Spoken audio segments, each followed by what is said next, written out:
Está a ouvir Assunto Sério, um podcast da Grande Loja Soberana de Portugal, dedicado à educação maçónica e ao lado prático da maçonaria.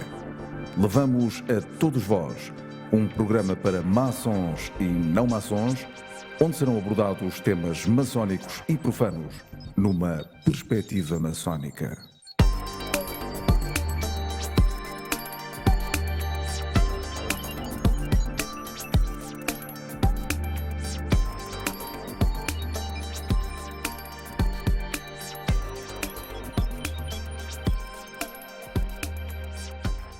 Assunto Sério é o podcast que apresentamos regularmente aqui. Há convidados de vários ramos sociais, de vários trabalhos, com várias ocupações. E é bom, desde historiadores até, filósofos.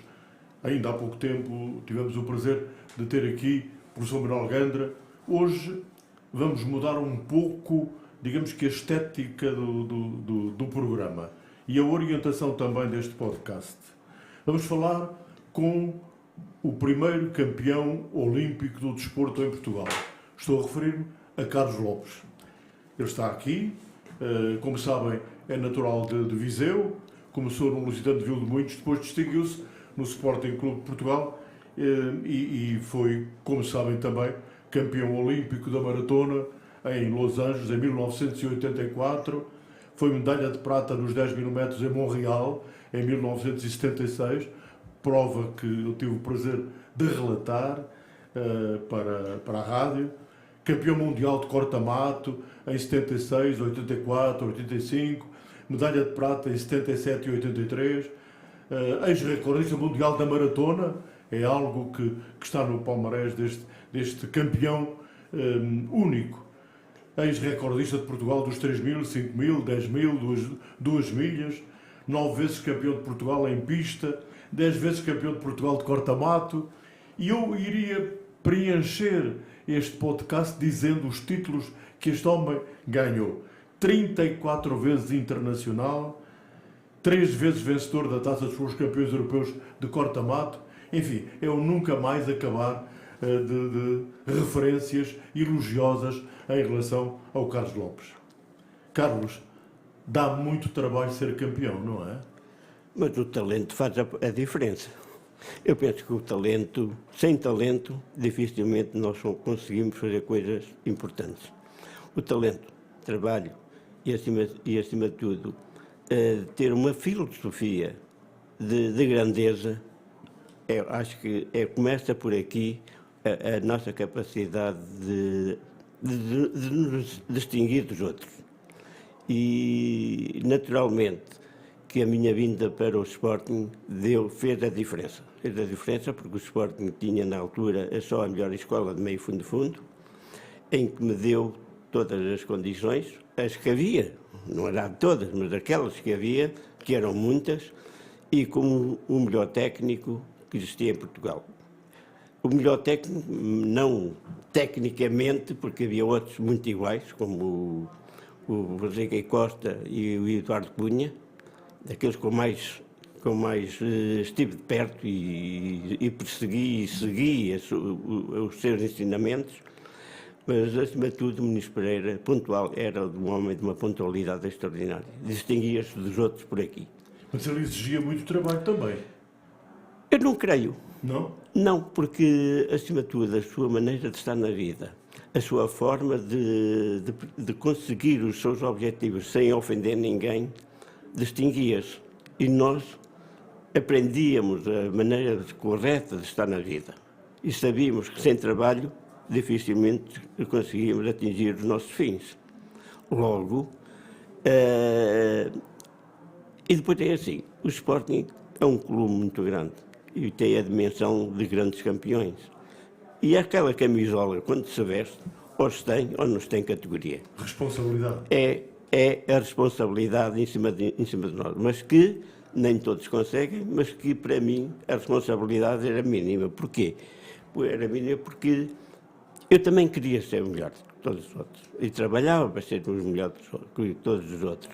E tinha, como disse, a minha filosofia era, cada treino que fizesse, era um ensinamento que eu estava a aprender. E era com derrotas que eu aprendi a ser grande. Porque quando se ganha, está tudo bem, não há que mexer. Isso é muito interessante, porque o que o Carlos nos está a dizer é que a mentalidade é fundamental para estas situações, não é? Para quem não tiver capacidade mental para aguentar a pressão, para aguentar o trabalho, com os treinos, as pessoas, os dirigentes, e depois, naturalmente, nós temos de ter a capacidade de saber distinguir o bem do mal. E sabendo distinguir isso bem, nós estamos num caminho que vamos encontrar e é aquilo que nós mais corremos e é aquilo que mais nós queremos. E aqueles que eu queria é realmente ser diferente de todos os outros, por isso é que eu fiz o que fiz. É preciso ser diferente. É uma escola de vida, o atletismo, ou neste caso o desporto tal como o praticou, é uma escola, ou foi uma escola de vida para si? Não tenho dúvidas nenhumas.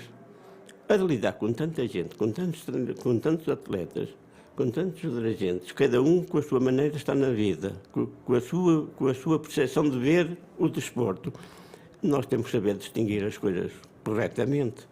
E nós temos que nos sentir bem connosco, não é com os outros. Claro. E eu sentia-me sempre bem comigo, porque eu decidia as coisas à minha maneira. Às vezes não davam certo, mas a maioria das vezes dava certo. E era aquilo que eu mais queria, era realmente que... E depois era assim. Eu também tive a felicidade de encontrar atletas muito bons, e com quem eu aprendi muito, e sem eles, se calhar, não era tão bom atleta como fui. Oh, Carlos, um atleta, claro, em pista, ou no corta-mato, ou seja onde for, está entregue a si próprio. Em parte sim, mas há uma parte do trabalho diário de cada um de nós. E se nós não tivermos a capacidade de saber ouvir, saber sofrer e, acima de tudo, ter consciência do trabalho do treinador, dificilmente nós atingimos.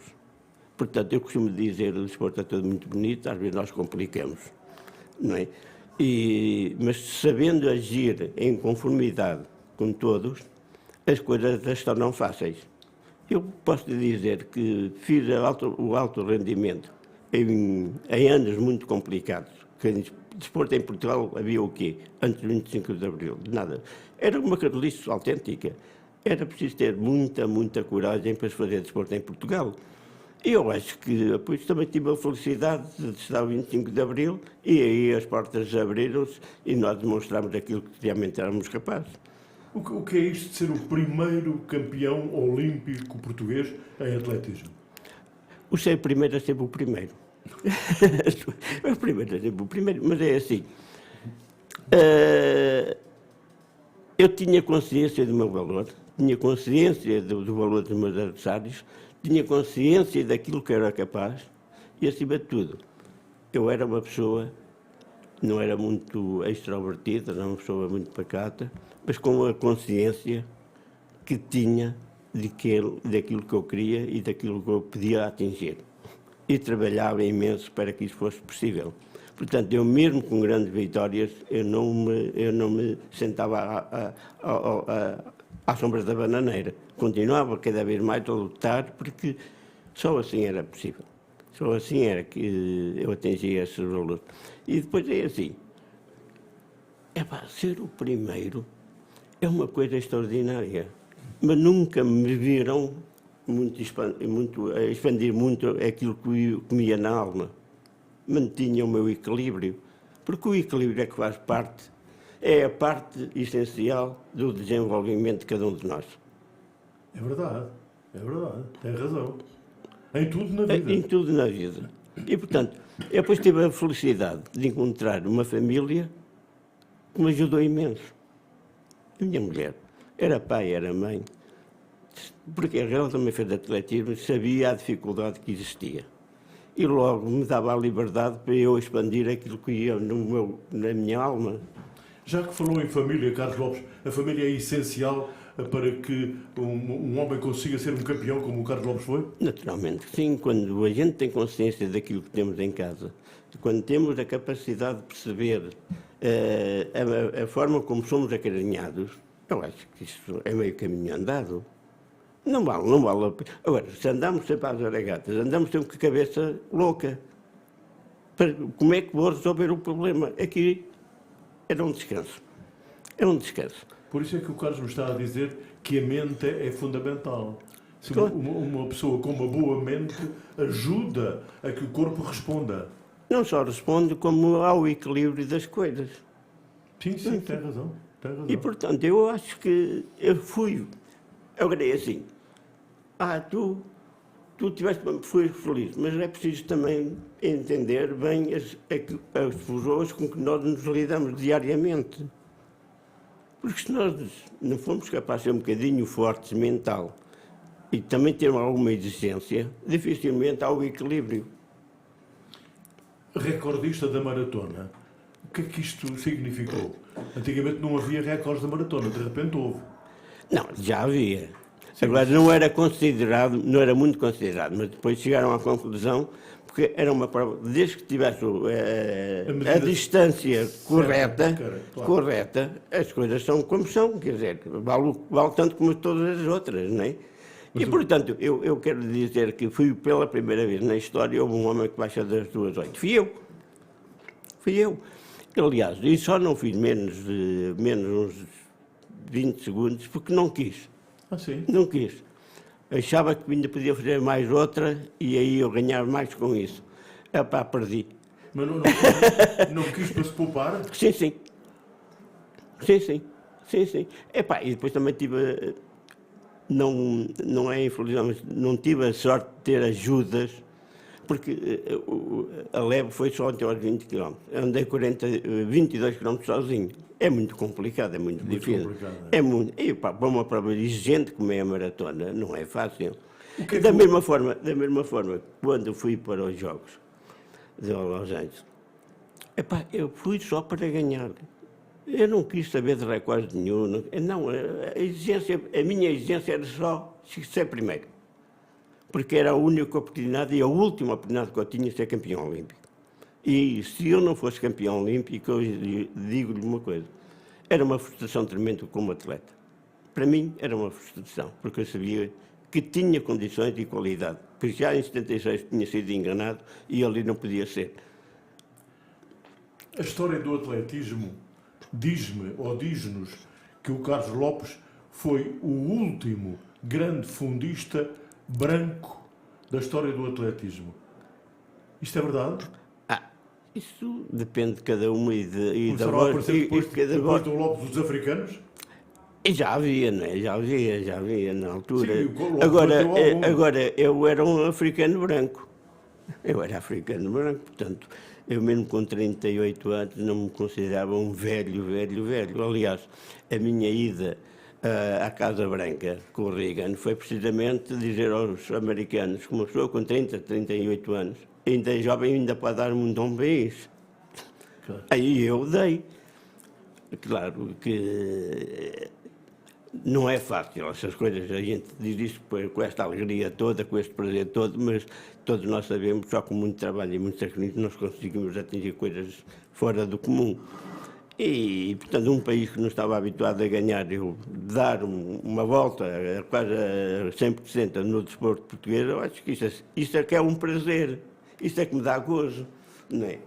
De dar aos jovens a oportunidade de fazerem coisas que eram imagináveis naquela altura. Nós há pouco estávamos a falar da questão mental e da superação de um atleta. Eu lembro-me que o Carlos Lopes, antes da maratona olímpica, foi atropelado. 16 dias antes. Não foi? Foi 16 dias antes. Por Bato Faria, comandante do Bato Faria, da TAP. Era piloto da TAP. Mas isso, eu, quando me levantei, que não estava nada partido, fiquei descansado. 100% descansado. Portanto, as coisas acontecem e nós temos que saber superar, ainda hoje. Um tipo tem que saber superar tudo e mais qualquer coisa, porque não é um pequeno acidente que nos faz de nós inferiorizados. Não pode fazer. Nós temos de ter essa capacidade de saber agir em conformidade. Eu estou de acordo, o que não é vulgar é as pessoas pensarem como o Carlos Lopes pensa. Mas eu sempre pensei assim, desta forma, Claro. e nunca me dei mal por isso. E por isso, eu digo, eu costumo dizer que, eu tive a felicidade de encontrar gente muito boa e que me meteu na cabeça coisas muito boas e que eu acreditei naquilo que me diziam. Há outras que também não acreditei em coisa nenhuma, porque isto é mesmo assim, nós somos como somos e aprendemos com muita gente. E eu digo, é para ser à minha frente coisas extraordinárias. E eu digo, valeu a pena ter nascido para o atletismo. Perdeu-se um futebolista, ganhou-se um grande atleta. Valeu a pena ter nascido para o atletismo, é bonito, é bonito.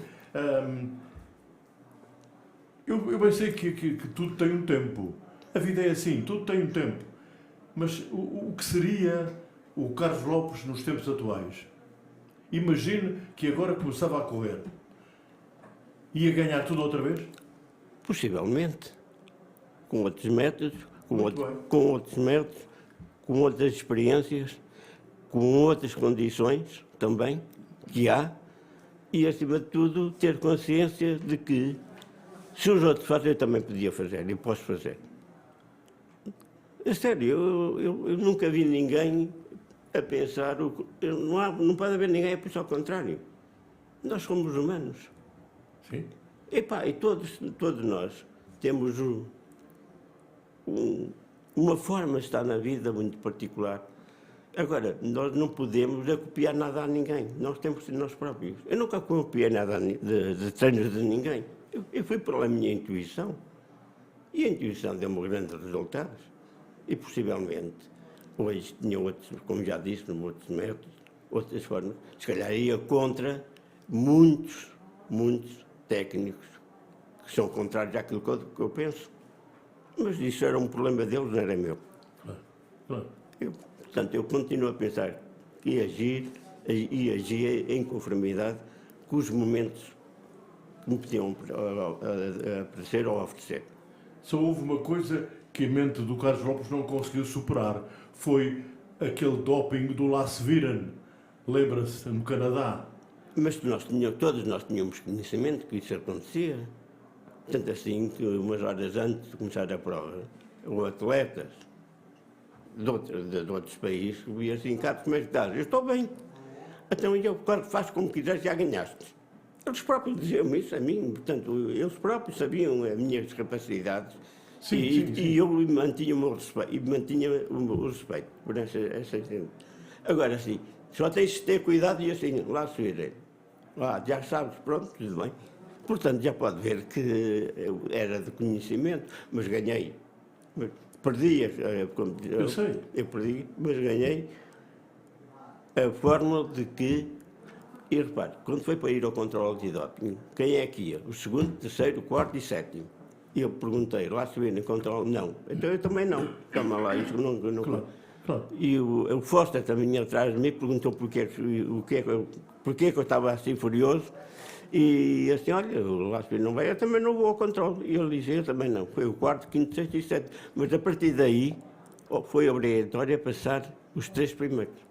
Portanto, perdi uma batalha, mas ganhei uma guerra. O Carlos Lopes, durante algum tempo da sua vida, treinou, foi treinador. Sim. É uma boa experiência ensinar?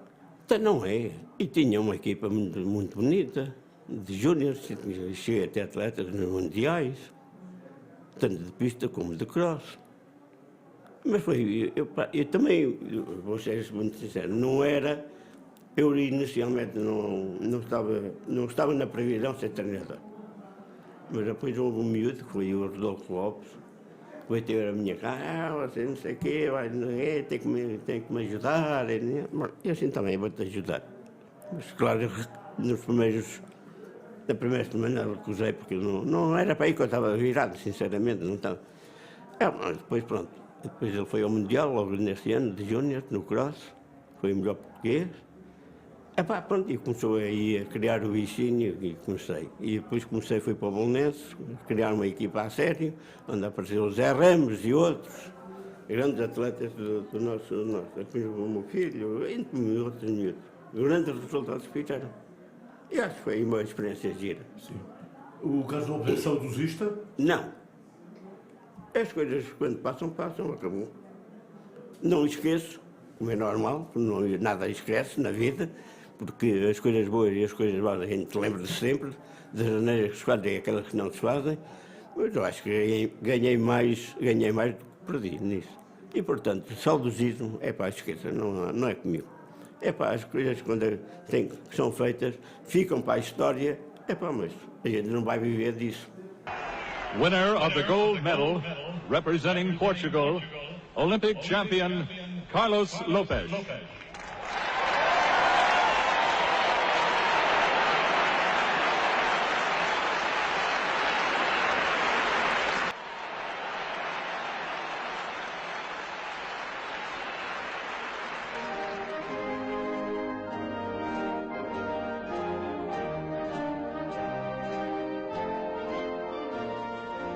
O que é para si o futuro? O futuro é estar sempre à frente de toda a gente, e melhor.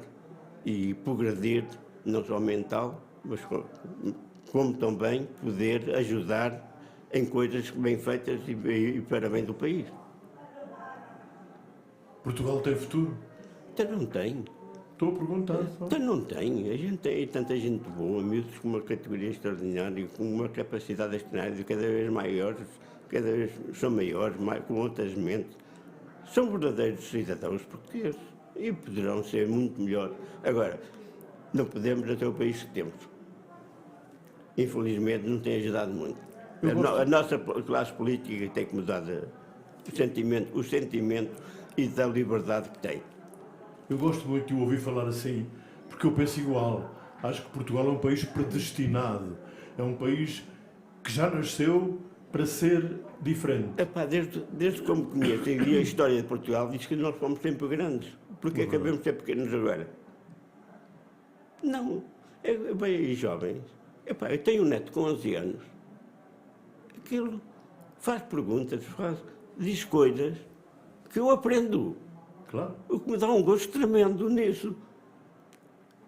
E não me arrependi de ser avô, e não me arrependo de ser avô por isso.